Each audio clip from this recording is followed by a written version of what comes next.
So this is our algorithm for heap sort. This is our algorithm for heap sort.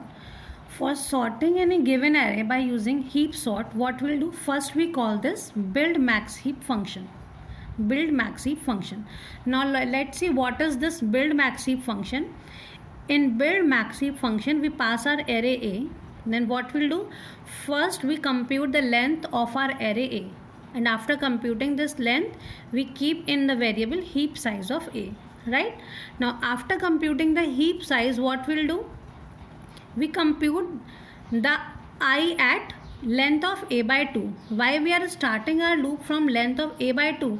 When we do length of A by 2, so we had studied in the properties that n by 2 will give us the non-leaf nodes. Okay, non-leaf nodes index from which the non-leaf nodes are starting, right?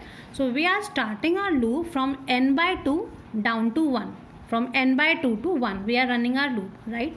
From non-leaf nodes to 1 starting index, and we call the max heapify function from that non-leaf nodes.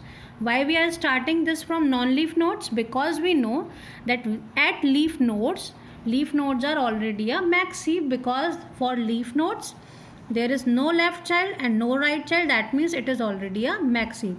That's why we call the max heapify function from non-leaf nodes, right? Now here, after building this max heap, okay, so when we call our this max heapify function, we again get back to this algorithm max heapify, and we had already seen this algorithm. Okay, now again, after building this max heap, when we are already built our max heap, now what we'll do, we start our loop from length of A, that is from n to down to 2 up to 2. We run our loop from n to 2. Why we are running to 2? Because when only one element is left, that means that element is already sorted, right? That's why we are running our loop from n to 2. And what we are doing, every time we are exchanging A of 1 with A of I. That means here we are exchanging first and last. Why we are exchanging first and last? Because after building the max heap, we know that maximum element will be at its root index, root of the tree only. So we exchange first and last. After exchanging first and last, we just decrement the heap size by 1.